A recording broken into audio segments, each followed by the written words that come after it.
Hello everyone and welcome to History of the Second World War, Episode 61, The Third Republic, Part 1, The Maginot Line. Over the course of the next 10 episodes, we will track the development of French politics and military thinking during the 1930s. But with this first episode, we're going to devote it all to the Maginot Line. There are few things more criticized in Second World War history than the Maginot Line.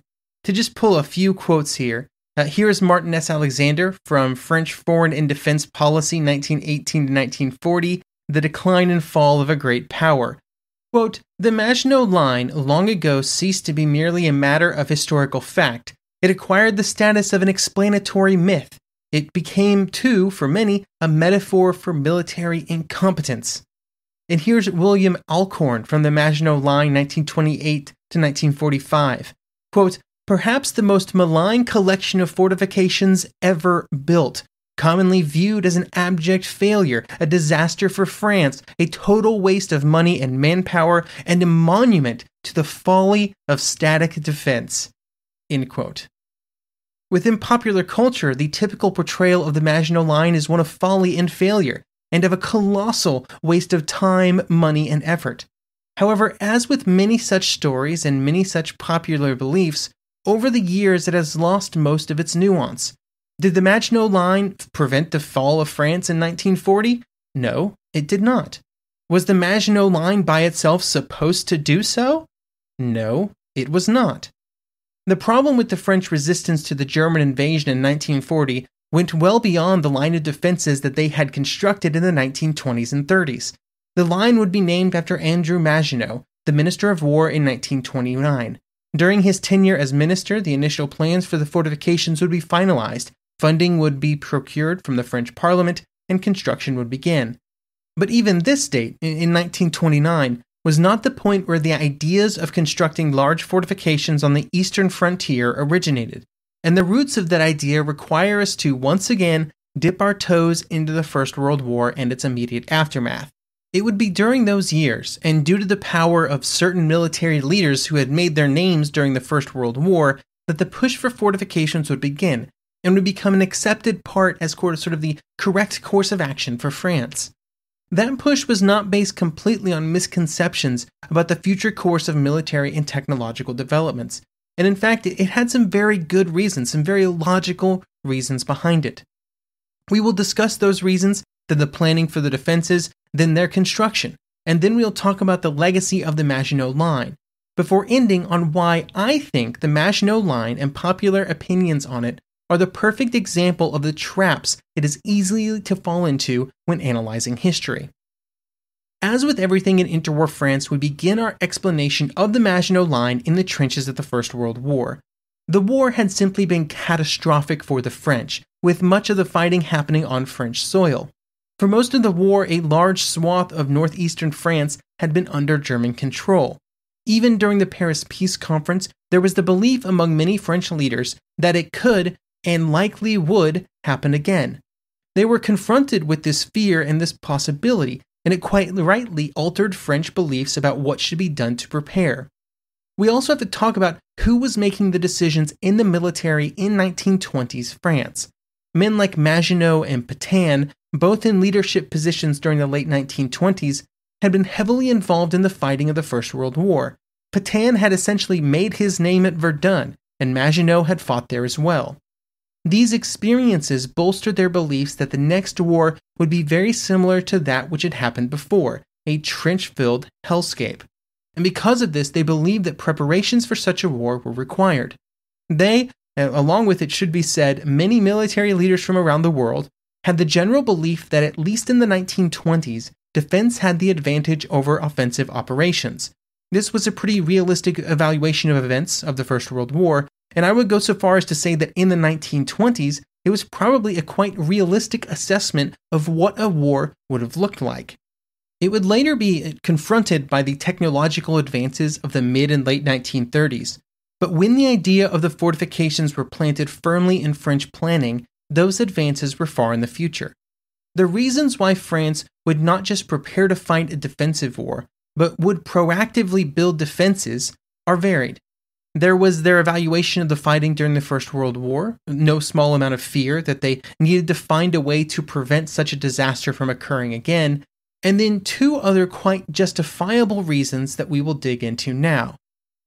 The first problem was French manpower, a problem that had already been a worry in 1914, and the events of the First World War had simply exacerbated it. The second was the problem of French geography, which really only had two solutions: a complete devotion to the defense and the construction of fixed defenses, or a complete devotion to the offensive and a rapid strike into Germany, a plan that had been tried in 1914 and had not exactly went well for the French army at the time. Military manpower was a constant source of concern and discussion within France during the interwar years. There simply were not enough men aging into military service every year to meet the needs of French defense, and the numbers would be even worse in wartime with full mobilization. This was a topic that could be easily forecast into the future as well, and that forecast was bleak. The estimates were that there would be almost twice as many German men eligible for military service than there were in France by 1940. This was due to the smaller starting population, the number of Frenchmen killed during the war, and the low rate of population replacement after the war was over. While it was very easy to forecast the problem into the future, it was far more difficult to enact a quick fix. For the most part, all that could be done was to encourage people to have more children, an effort that would see mixed success, and then you just kind of had to wait. There were also political events that would reduce active duty soldiers as well. When thinking about the overall strength of many mass conscript armies during this period, it's kind of just simple math: the size of each year's conscript class multiplied by the number of years that they were in service. Before the First World War, French military service had increased up to 3 years, but after the war was over, there was constant pressure to reduce the time each man spent in active service. This pressure was based on completely reasonable economic concerns, with the more men in active service meaning it would cost more. There was also political pressure simply to reduce the size of the French military. The first reduction was down to 2 years and then to 18 months, and later it would get down to just a year. With men spending such a short amount of time in active service, a far greater percentage of that service time was spent just on the most basic skills and training. It also meant that less men were choosing to stay in the army as a career, with an important part of French military planning being the long service professionals that provided leadership and experience. The goal was to have about 100,000 of these professionals in the army at any given time, but the numbers always fell drastically short of that. This then had cascading effects on total army planning, efficiency, and training because there simply were not enough officers and staff officers to go around.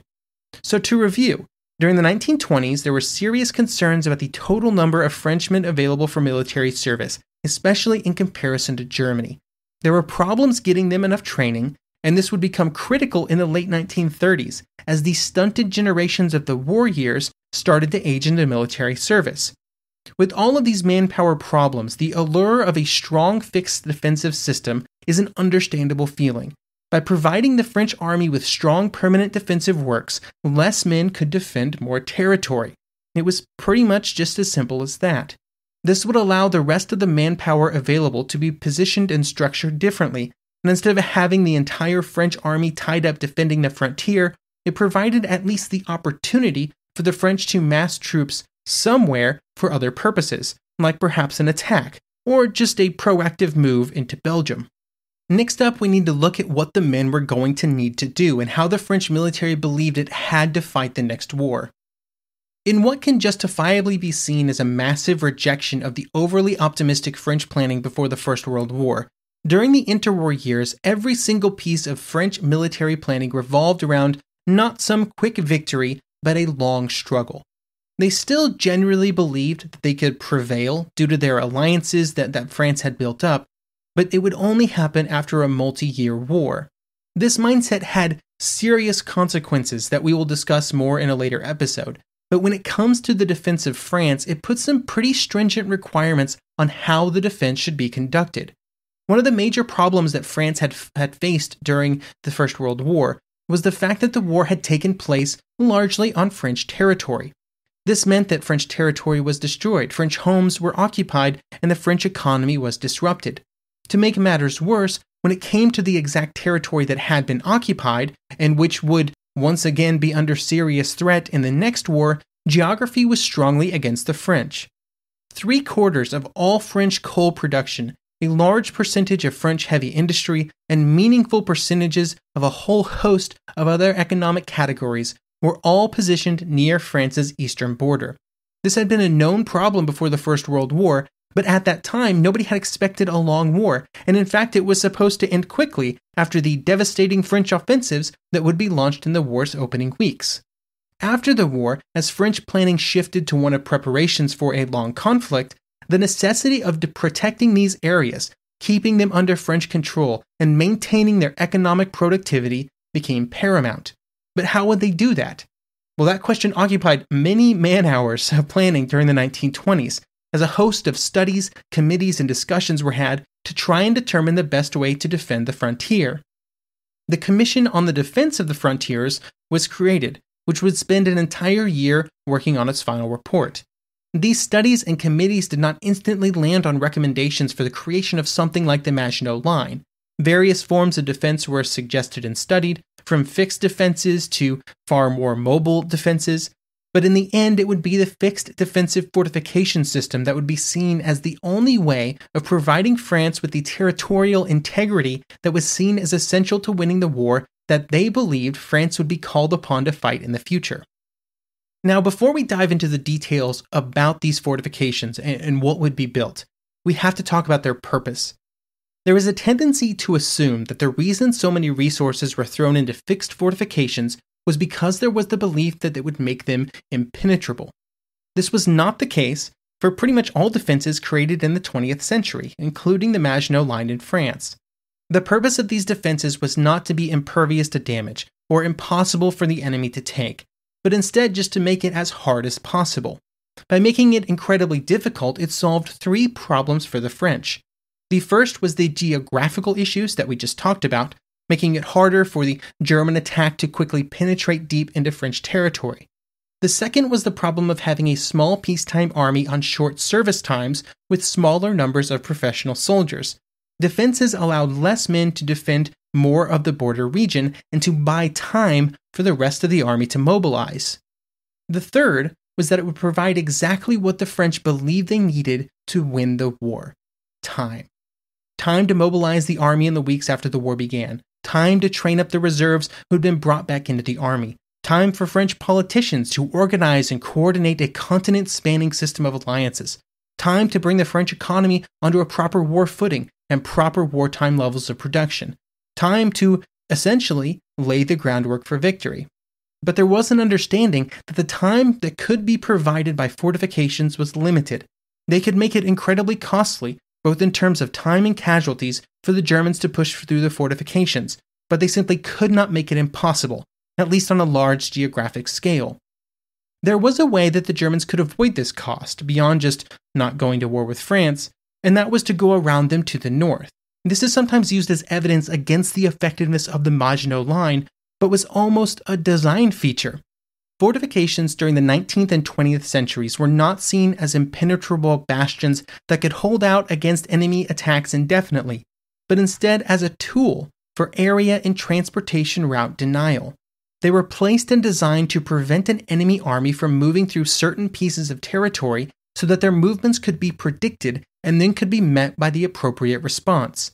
If they could make it too costly for the enemy to advance on invasion route A, then they would be forced to use invasion route B, and on route B, the appropriate response could be prepared. This was essentially the French plan, just as it had been several generations earlier when fortresses like Verdun had been constructed to funnel a German invasion in specific directions.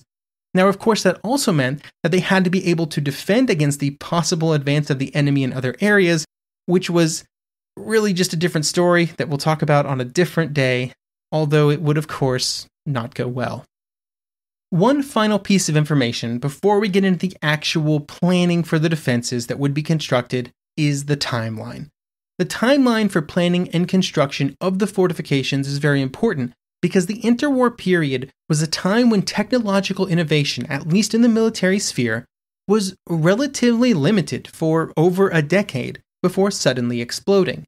This had drastic ramifications on military planning and is one of the reasons why you see so many criticisms of some pieces of military planning and theory before the war begins. During the 1920s, most of the conversations happening in France were around planning and placement of the fortifications to be built. These all had to be determined before any real construction could begin because every decision fed back into other decisions. What type of fortifications were to be built? Well, that was partially dictated by how they would be used and where they would be placed. Where should the fortifications be placed? Well, that was partially dependent on the type of fortifications to be built. It was a confusing web, which is why it would not be until 1927 that the French Army War Council would finally agree upon the basic structure of the fortifications. At the same time, the geographical positioning of the fortifications was also being determined, most of which would be done by the time construction began in 1928. But some of which continued almost until the start of the war as the line continued to expand. All of this is important because the military threats of 1928 and the years prior were very different than what would be seen a decade later in 1938, which meant that by the time that the defenses were needed, the plans from the mid-20s were starting to show their age, although they did not mean that they could not still be effective.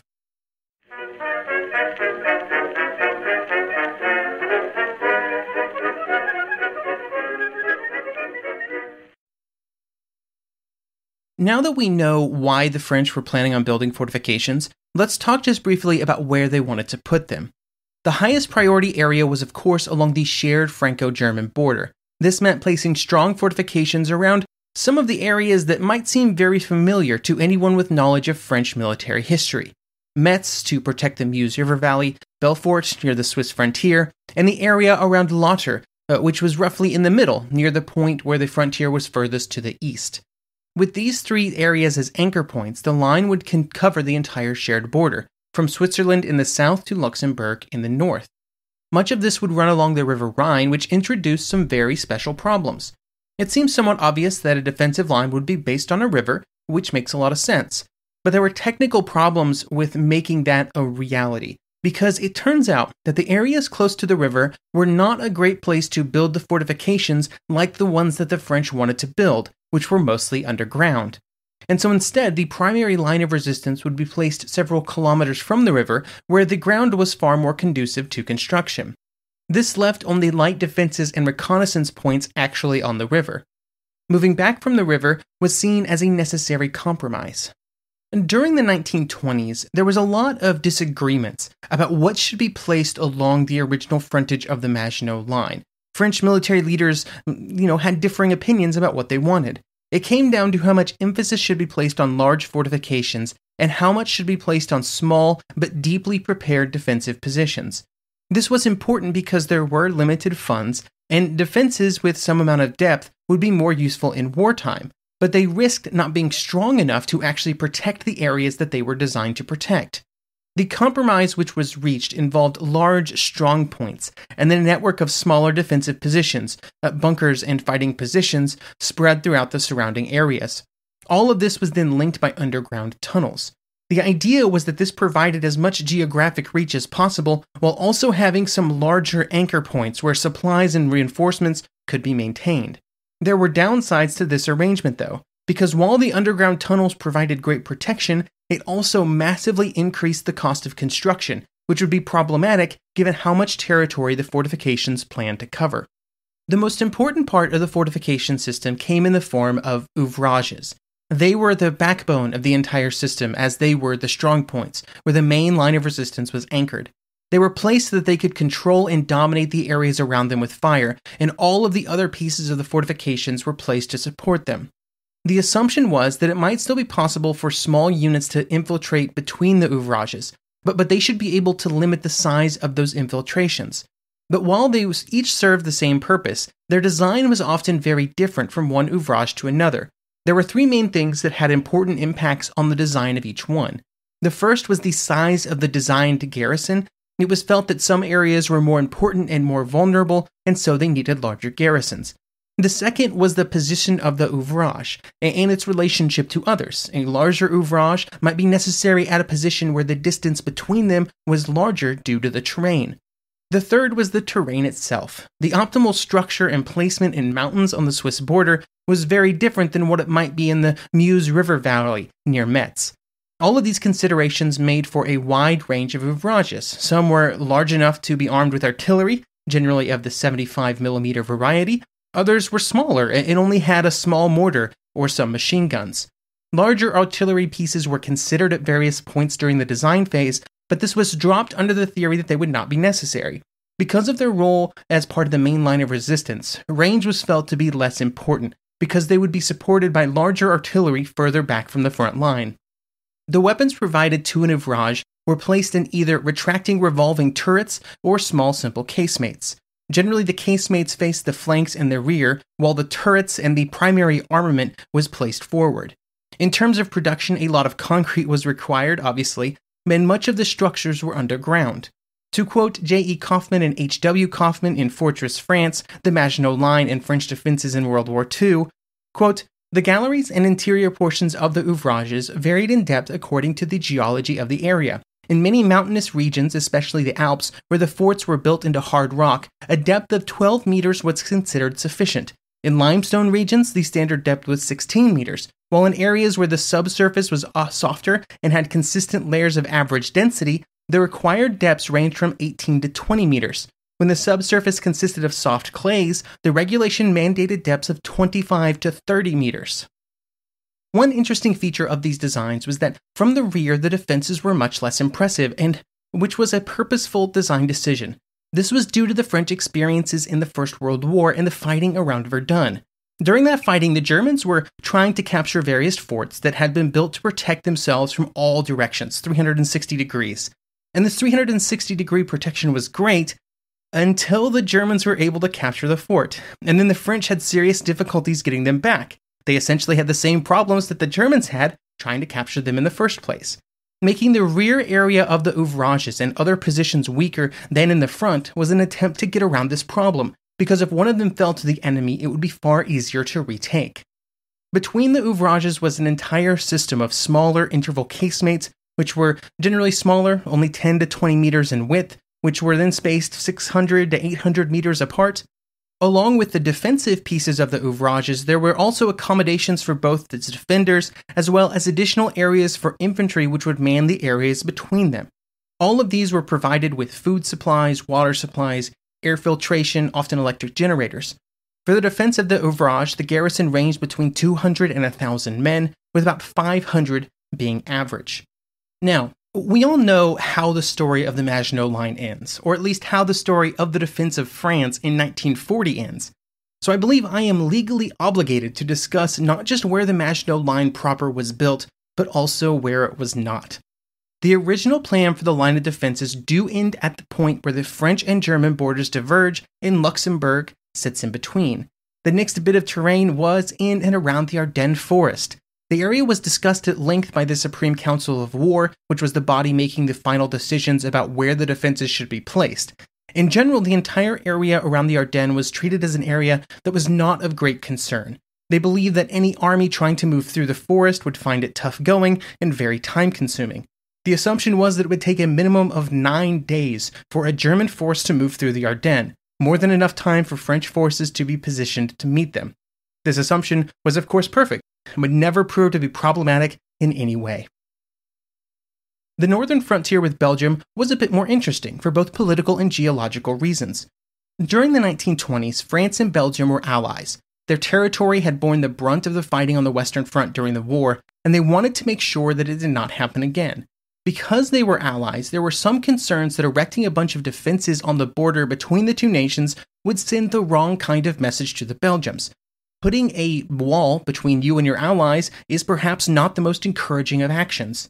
The plan that did develop involved the French army rushing into Belgian territory as soon as possible after a war started, and there they would establish fortifications in Belgium. To this end, mobile fortification parks, which contained not just construction equipment, but also transportation for that equipment to move it into Belgium. The next side benefit of this plan was that the fighting would take place as far away from France as possible. This was a good plan until it was no longer a good plan, because there came a point where the Belgians began to reconsider their place as an ally of France and her position in a possible war with Germany. This would eventually result in Belgium renouncing the French alliance, which meant that in a war between France and Germany, the French army could no longer depend on the ability to rapidly move into Belgium. This reintroduced the possibility that defenses were required on the Belgian border, but there was, however, a problem. It was not just that the military leaders believed that a move into Belgium was the correct choice, they also believed that it was impossible to construct the required fortifications on the Belgian frontier. The problem was one of geology. Along much of the border, the water table was simply too high to allow for the same kind of fortifications that had been built further south. They could not just dig 10, 15, 30 meters down into the ground in many areas. This meant that any permanent fortifications would have to be a very different type. There was some reluctance to creating these fortifications, but there was a strong political pressure to make something happen. It was difficult for the spending on the southern defenses to be justified if they were not expanded north, and so expand they did. Around the old fortified area of Maubeuge, defenses were improved, and the line of small fortifications was extended north. This would all occur in the mid-1930s, at which point funds were beginning to be scarce as French rearmament really got going. There were severe limits on how much time and money was put into these defenses in the north, because many within the army saw it as a complete waste of time. It was done mostly to placate French political leadership. Instead, the army put its faith in more fortification staging areas, which would be rapidly pushed forward and constructed.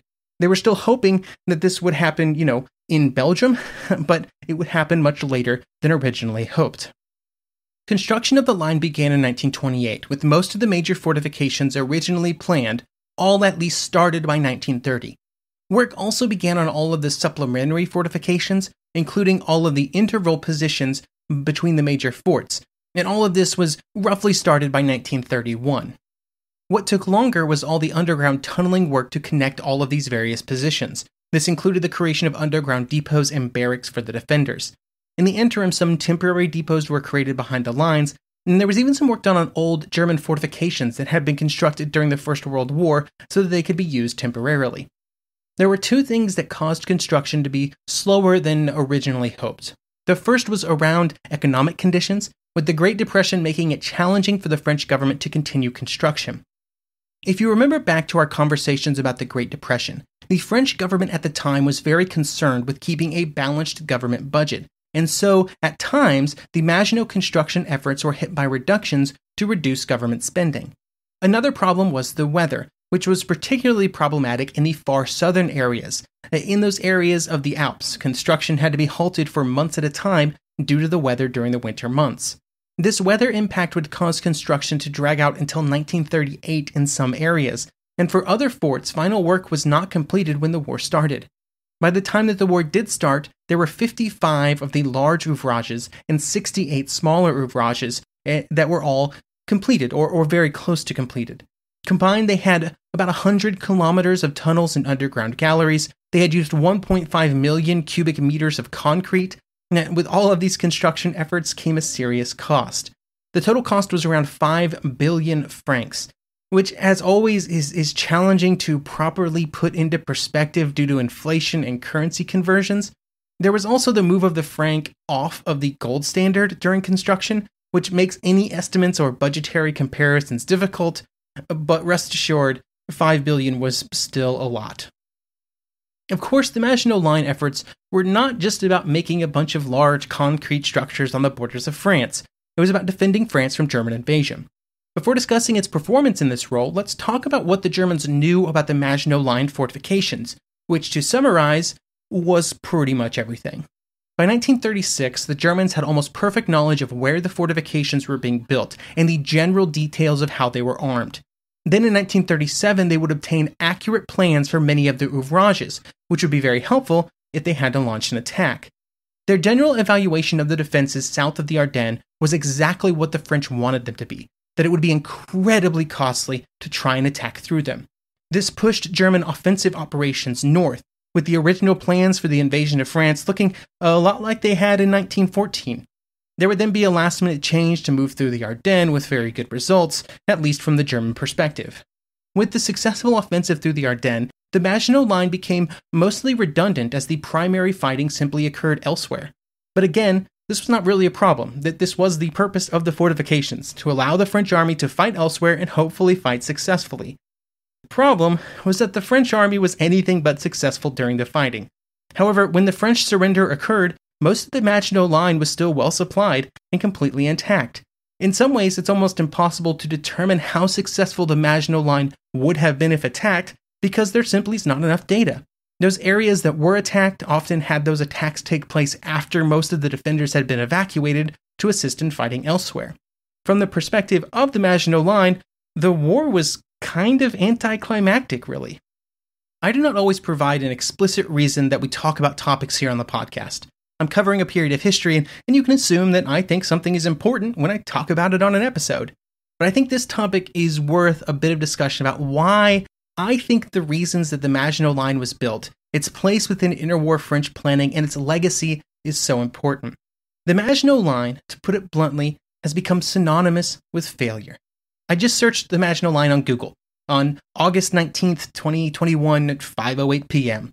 In the People Also Ask box, which displays questions that Google thinks relates to the search term Maginot Line, 2 of them were just asking what the Maginot Line was and if it still exists. But the other 2 are, and I'm quoting here, quote, "What was the Maginot Line and why did it fail?"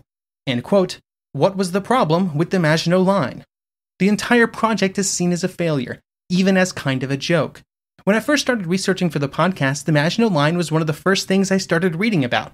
And over the last 18 months or so, I think it has crystallized in my mind as the absolute perfect example of the misunderstanding of how to evaluate and discuss events and decisions in history. Evaluations of the Maginot Line's supposed failure and the criticisms of the French for building it in the first place often fall into the 3 great traps of historical analysis: discounting the reasons why decisions are made, falsely representing the goals of those decisions, and results-based analysis. We've talked a lot in this episode about why the French believed that the Maginot Line was important to their ability to defend against future German aggression. There were serious problems with French demographics and geography that required some way of holding on to as much French territory as possible while waiting for help to arrive from other nations. Attempts to solve this problem in the First World War was a quick and decisive offensive, and it had utterly failed, and so defense was seen as the answer. This was why the Maginot Line was created. It was the best solution to problems that the French could identify as early as 1919. Along with the problems that the Maginot Line was trying to solve, there were also goals for the defenses that were actually being created. Most importantly, they were not designed to completely prevent an invasion, even when they were expanded onto the French and Belgian border. They were meant to make it very costly and very time-consuming for a German attack to push through them. The decision to go around the bulk of the Maginot Line defenses was not just a possible outcome, but it was seen as a favorable situation for the French army. Being able to dictate the route of your enemy's advance is an important advantage. The failure of the French army in its mission to mount a defense against the German invasion is not the fault of the Maginot Line. Occasionally you might see the argument that the presence of the Maginot Line altered French military preparations, made it tempting to hide behind the defenses. But this is just mistaking how French military theory and the Maginot Line interact. The French army had a defensive mindset from the end of the First World War, a viewpoint that it felt justified in having due to the same manpower and geographic problems that the Maginot Line was designed to solve. In some ways, the Maginot Line gave the French army leaders more confidence that they could launch an offensive operation in the north with a charge into Belgium. Knowing alternative paths in history is always challenging, but it's very likely that without the massive spending and construction on the Maginot Line, the French army would have been even more defensive-minded, with a greater portion of army resources dedicated to defense in the southern areas. Finally, as always, we have to talk about the problems of judging decisions in history based on results of those decisions and not the decisions themselves. Yes, we all know that the German invasion of France would go very well, and things would go very poorly for the French. But just because France would fall to a German invasion does not mean that one major piece of their preparations to defend against it, the Maginot Line, was a failure, or that the decisions to make it were incorrect. As discussed at the beginning of this episode, there were many reasons for creating the Maginot Line, most of them based around solving very real problems that the French were facing. Was it the perfect solution for 1940? Maybe not, and planning around certain areas would be very problematic. There were also decisions that would prove to be very good. The basic concept of static series of defenses all connected together with strong points and a vast number of supporting positions would prove strong enough for the Germans to be forced to find a way around them. And if you look at how the Wehrmacht fared in other early war campaigns against far weaker defenses in Poland, it did not go well. So similar defenses would have most likely happened if they would have attacked the Maginot Line. Also, the Germans themselves were pouring a whole lot of money and effort into the West Wall fortifications at this exact same time. All of this is to say, I think there are very valid criticisms that can be targeted at French defensive preparations during the interwar years, but a blanket condemnation of the entire idea of the Maginot Line is certainly unfair and ignores the very real problems that the French were trying to solve. Now, as we wrap up the episode, a strong focus on the Maginot Line for our first episode about interwar France has another purpose. During this season of episodes, we will make it to the war. The panzers will roll into Poland. This means that we'll be talking about how the war starts and all the things that were done along the way to try and prevent it. As we discuss these events, I want to once again reiterate that we have to look at them and think about them without thinking too much about the fact that the war would indeed start in September 1939. From rearmament to military planning to appeasement, everything was done under the belief that chances of war in Europe were certainly increasing, but without any idea of when it would actually happen or why it would be triggered. In the same way that to properly judge the Maginot Line, we have to look at why it was built, what it was trying to accomplish, and not just the outcome. We will have to apply the same principles to all of the events in Europe as it lunges from one crisis to another over the next several months of episodes, which will represent several years of real-time history.